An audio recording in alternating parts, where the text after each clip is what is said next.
As Donald Trump's dark past, his disturbing and sick past is surfacing, he's doing something in conjunction with his termination of Pam Bondi in order to cover up his communications with Bondi, as well as his cover-up communications in general. And folks, this is something that is flying below the radar that we need to bring a lot more attention to. Obviously, the headline, of course, Pam Bondi is terminated. She botched the cover-up of the Epstein files. Donald Trump's involvement with Epstein became more and more obvious, and she was put there, I believe, to cover it up, and she failed at that. That's the big headline.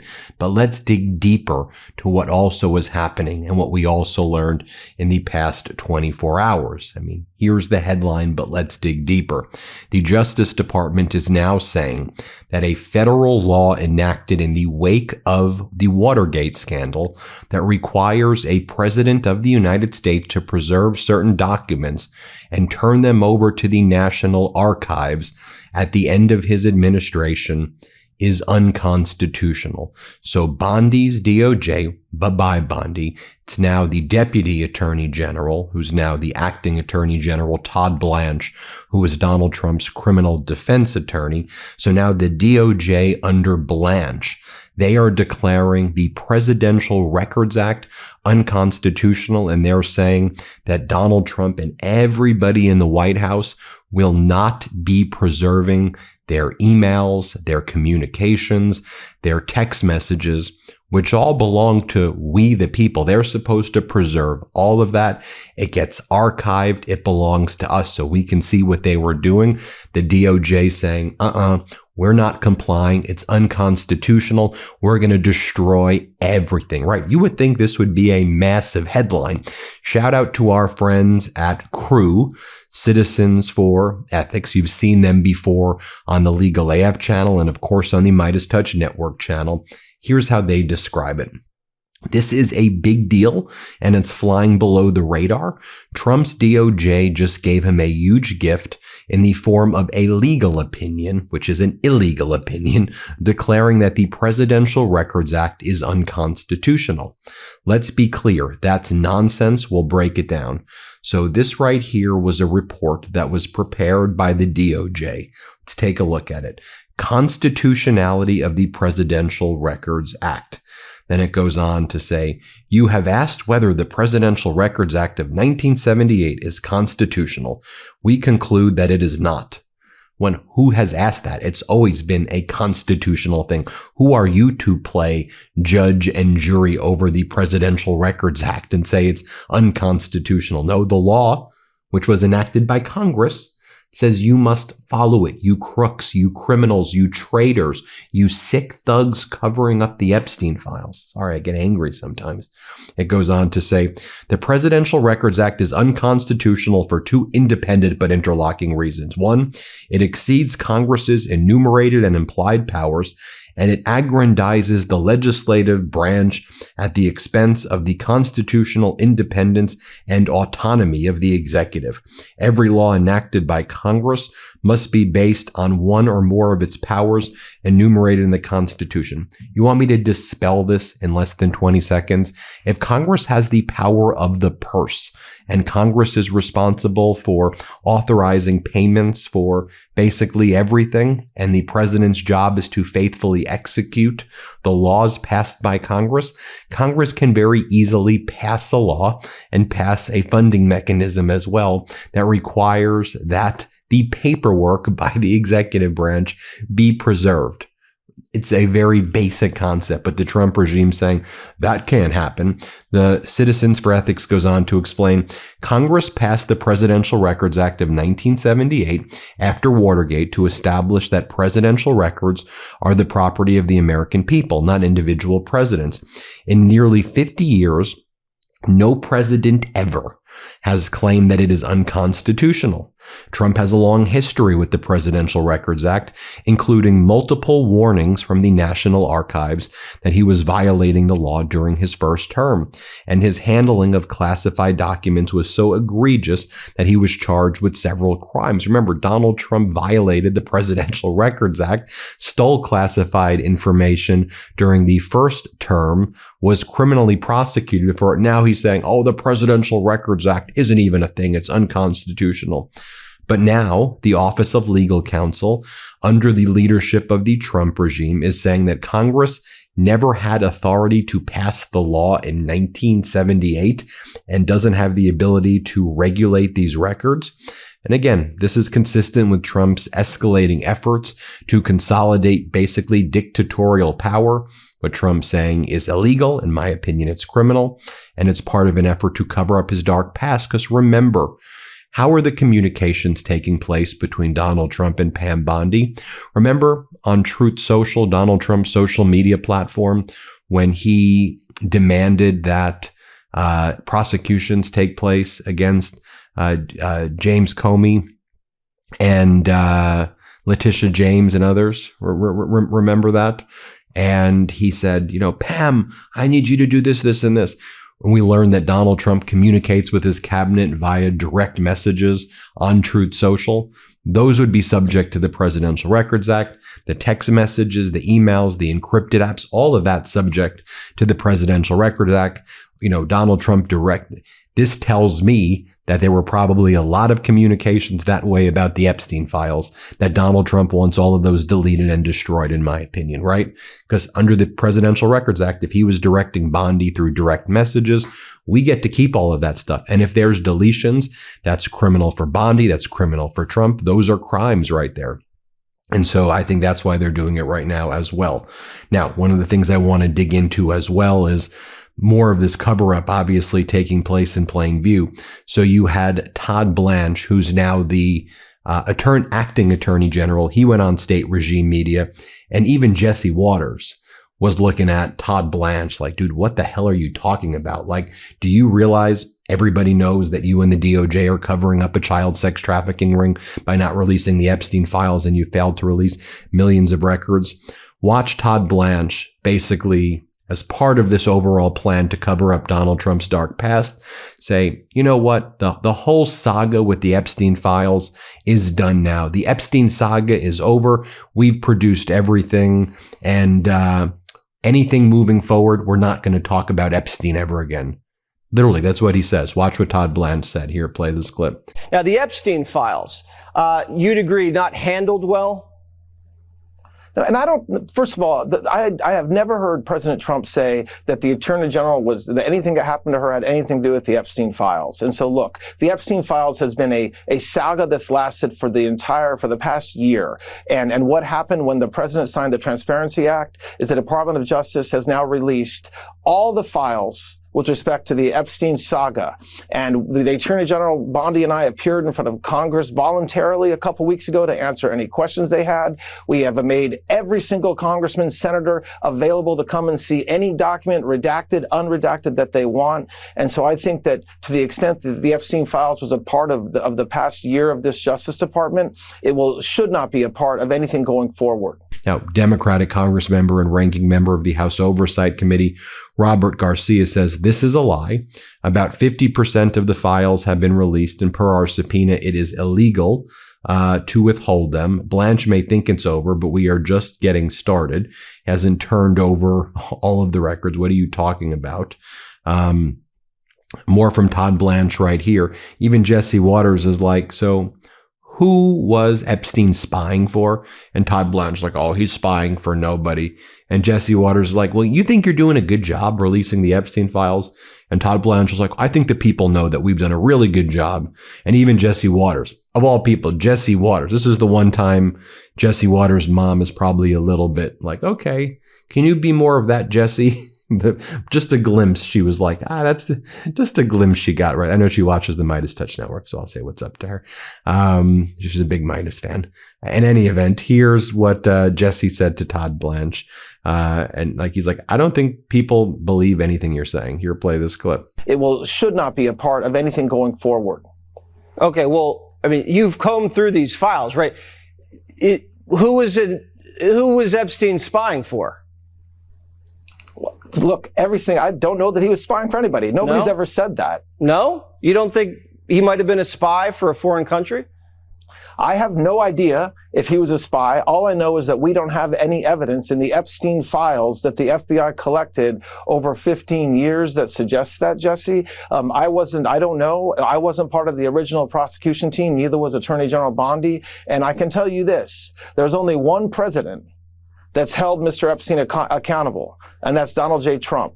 During his first administration, that was the administration that prosecuted him. And during this administration, it's the administration that's been totally transparent and released all the files. And no matter how much criticism people want to make about the Epstein files, that is indisputable. It's undisputable that nobody talked about the Epstein files for 4 years during Biden. 4 years. And so when President Trump said, let's release the Epstein files, and the law was passed that allowed us to legally do it, we did it. Okay. I'm not sure you totally get what people feel about that, but I want to move on. Then as part of this plan for a cover-up, they have Trey Gowdy, former MAGA Republican Congress member or far right-wing Congress member. He's a Fox host now. And he's like, Pam Bondi, she had nothing to do with Jeffrey Epstein. She was never on the island. I mean, she was literally the person covering it up. Here, play this clip. She had nothing to do with Jeffrey Epstein. She never visited the island. She's not the one that whiffed on his previous prosecutions. The president really likes her personally. You don't have to be around him long to tell they have a very close relationship.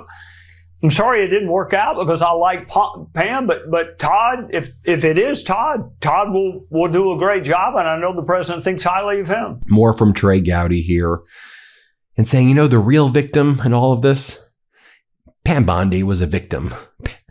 The victims were the victims, you idiot. The victims are the victims, the survivors, not Pam Bondi. Pam Bondi's not the victim. Really? That's what you're going with? I mean, do you see this cover up just playing out? Here, play this clip. Yeah, but it wasn't just her, Brett. I mean, how many different podcasters and other folks promised us all this information on Jeffrey Epstein? And those of us that actually were prosecutors were sitting there thinking, you've had 3 opportunities. You had Florida, you had Maxwell before she was convicted, and you had Epstein before he killed himself. So where are the co-conspirators? The problem was whenever and it wasn't just Pam, there are other members of this administration that wrote checks with their mouths that the rest of their body couldn't catch. Now, you played a clip from somebody who's running for governor in South Carolina. I mean, why would you subpoena a Republican attorney general when all you have to do is what I did this morning, call her on the phone? So she was a victim a little bit of other people's ambition, like Nancy Mace, a victim a little bit of getting out over her skis. But let's be honest, when did we start releasing files, Brett? I mean, I haven't seen the Matt Gaetz file, have you? I haven't seen the John Benet Ramsey file. When did we start releasing files? Fair point. Scott MacFarlane, who leads he's the chief correspondent in MeidasTouch Network in DC. What an incredible start Scott MacFarlane's off to in the MeidasTouch Network. I mean, it's such an honor to have him be a part of this network. He interviewed Democratic Congress member Jamie Raskin, and watch what Congressmember Raskin had to say. Let's play this clip. What do you think is her legacy, or what she leaves behind with the department? Well, she leaves a legacy of absolute sycophancy and invertebrate servitude to Donald Trump. And as I told her when she came before the committee, she was siding with the perpetrators and against the victims in the Epstein case, in the events of Minneapolis, in January 6th, you name it. She's been on the absolute wrong side. And what a terrible way to squander your reputation as a lawyer and to essentially ruin a legal career that I understand was once promising. Now, here was Todd Blanche's post yesterday. He goes, Pam Bondi led this department with strength and conviction, and I'm grateful for her leadership and friendship. Thank you, President Trump, for the trust and opportunity for me to serve as acting attorney general. We will continue backing the blue, enforcing the law, and doing everything in our power to keep Americans safe. To which Republican Congressmember Thomas Massey responded right away, congratulations, AG Blanche, now you have 30 days to release the rest of the files before becoming criminally liable for failure to comply with the Epstein Files Transparency Act. Also, regarding Pam Bondi's deposition that's set to take place on April 14th, my friend Brian Tyler Cohen had the opportunity to interview Democratic Congressmember Garcia, who made it very clear that Pam Bondi's deposition is going to go forward. The subpoena to Pam Bondi for April 14th is for Pam Bondi, regardless of whether she's the Attorney General. You don't get to avoid your deposition by getting fired, Pam Bondi, if that's what you and Donald Trump thought. That ain't going to happen. And I would love to see Democratic lawmakers and Republican lawmakers ask her questions about the method of communication, how she communicated with Donald Trump, whether it was through direct messages on social media, how those communications actually took place. Anyway, here's what Brian Tyler Cohen was talking about with Congressmember Garcia. Play this clip. House Oversight Committee still apply for April 14th? It does apply. First, the subpoena we put in place does not have any mention of whether the fact, she's AG or not. The subpoena is for Pam Bondi. And so whether she is in the position or not, she legally is required to appear before the Oversight Committee on April the 14th, which is a date that Comer set for her to come. We've checked this already out today with all the lawyers and the attorneys. And so she now has to come testify. She can come and do the right thing and finally be honest about actually what happened, why the cover-up, why 50% of the files have not been released. And look, she no longer has to work for Donald Trump. So let's actually get to the truth. And then finally, you can see right here, Laura Ingraham of State Regime Media kind of throwing Pam Bondi under the bus right here. This is all part of the cover-up plan. Kind of make her the fall person, blame her, try to delete the documents by declaring the Presidential Records Act unconstitutional. This is what Laura Ingraham had to say. Let's play this clip. But perhaps the most scathing criticism of Bondi was about her handling of the Epstein files. During the campaign, the president made a clear promise to voters that those files would come out. And when he won, he handed that responsibility to Bondi. One of the things that you alluded to, and this is something Donald Trump has talked about, the DOJ may be releasing the list of Jeffrey Epstein's clients. Will that really happen? It's sitting on my desk right now to review. That's been a directive by President Trump. I'm reviewing that. I'm reviewing JFK files, MLK files. That's all in the process of being reviewed. Now, months later, the Justice Department and FBI said that no such list existed. Now, when White House Chief of Staff Susie Wiles spoke to Vanity Fair last year about Bondi, the writing seemed to be on the wall. Wiles said she completely whiffed. First, she gave them binders full of nothingness, and then she said that the witness list or the client list was on her desk. There is no client list, and it sure as hell wasn't on her desk. In Washington parlance, the ever-loyal Pam Bondi had become a political liability.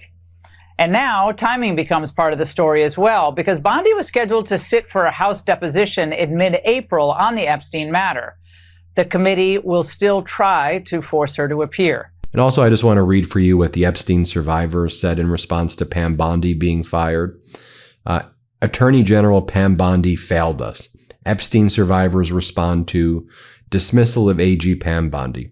Following news of Attorney General Pam Bondi's dismissal, a coalition of survivors of Jeffrey Epstein's sexual abuse and trafficking network released the following statement. Attorney General Pam Bondi failed survivors. Under her leadership, the Department of Justice mishandled the release of the Epstein files, leaving millions of pages withheld from the public, while serious redaction errors exposed survivors' identities. These failures put survivors at risk, eroded trust, and compounded the trauma we have lived with for years.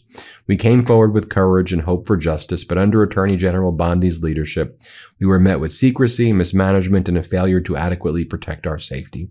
Every misstep by the Department of Justice has reminded us that the system often protects abusers, not victims. As new leadership takes the helm at the Department of Justice, we stand ready to work together toward a more rigorous and transparent process moving forward. We are calling for meaningful transparency, accountability, accountability for past mistakes, and real protections for those who bravely come forward. Accountability should not depend on power, position, or influence. These are such courageous individuals, the Epstein survivors. And our heart goes out to all of them, and especially what they've now heard Todd Bland say. The cover-up not only continues, the cover-up gets even worse and more disgusting. Everybody hit subscribe. Let's get to 7 million subscribers, and thank you all so much for watching. New Meidas merch. Head to store.MeidasTouch.com today and get yourself the best pro-democracy gear and show your support. That's store.MeidasTouch.com.